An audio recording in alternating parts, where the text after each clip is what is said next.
રાજ્યમાં છેલ્લા 24 કલાકમાં 265 તાલુકામાં વરસાદ. પાટણના સાંતલપુરમાં સૌથી વધુ 15 ઇંચ વરસાદ ખાબક્યો. વધુ પડતા પાણીના પ્રવાહને પગલે અમદાવાદ વિરમગામ હાઈવે કરાયો બંધ. તો અત્યાર સુધી રાજ્યના અસરગ્રસ્ત વિસ્તારોમાં 40,000થી વધુ લોકોનું સ્થળાંતર.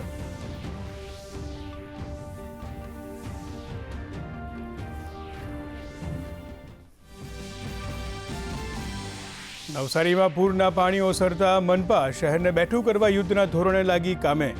નાયબ મુખ્યમંત્રી હર્ષ સંઘવી અને કેન્દ્રીય જળશક્તિ મંત્રી CR પાટીલે ડિઝાસ્ટર કંટ્રોલ રૂમ ખાતે યોજી સમીક્ષા બેઠક.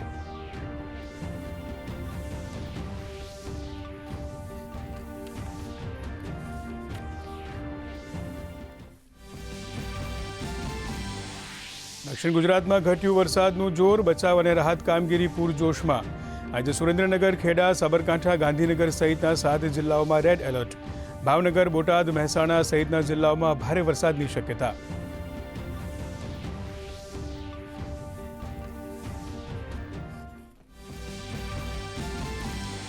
રાજ્યમાં સિઝનનો સરેરાશ 45%થી વધુ વરસાદ. પાણીની આવકને પરિણામે રાજ્યના 11 ડેમ છલોછલ. મોરબીનો મચ્છુ ડેમ 3 ઓવરફ્લો. 206 જળાશયોમાં કુલ પાણી સંગ્રહ ક્ષમતાના 43%થી વધુ સંગ્રહ. સરદાર સરોવર ડેમમાં 68%થી વધુ પાણીનો સંગ્રહ.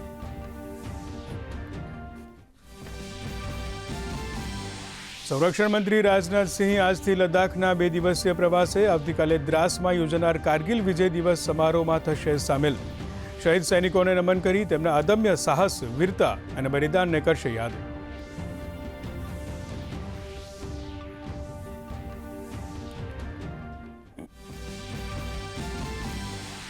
કેન્દ્ર સરકાર અને કોકરોચ જનતા પાર્ટી વચ્ચે આજે નવી દિલ્હીમાં થશે ત્રીજા દોરની વાર્તા. પેપર લીક નિવારણ સાથે જોડાયેલા વિધેયકના ડ્રાફ્ટને કેન્દ્રીય મંત્રીમંડળે આપી મંજૂરી. આગલા અઠવાડિયે સંસદમાં રજૂ થશે બિલ.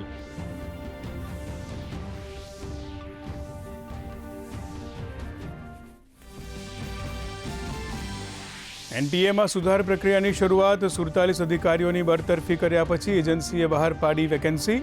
UPSCના પ્રતિભા સેતુ પોર્ટલ દ્વારા થશે યુવા પ્રોફેશનલ્સની ભરતી.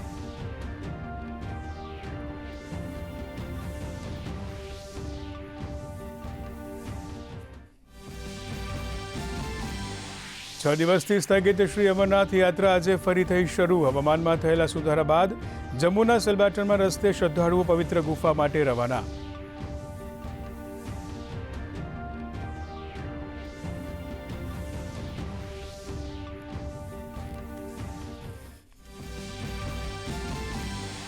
અને ભારત અને ઝિમ્બાબ્વે વચ્ચે આજે 3 મેચની શ્રેણીની બીજી T20 મેચ. સિરીઝ પર કબજો મેળવવાના ઈરાદે ભારત ઉતરશે મેદાનમાં.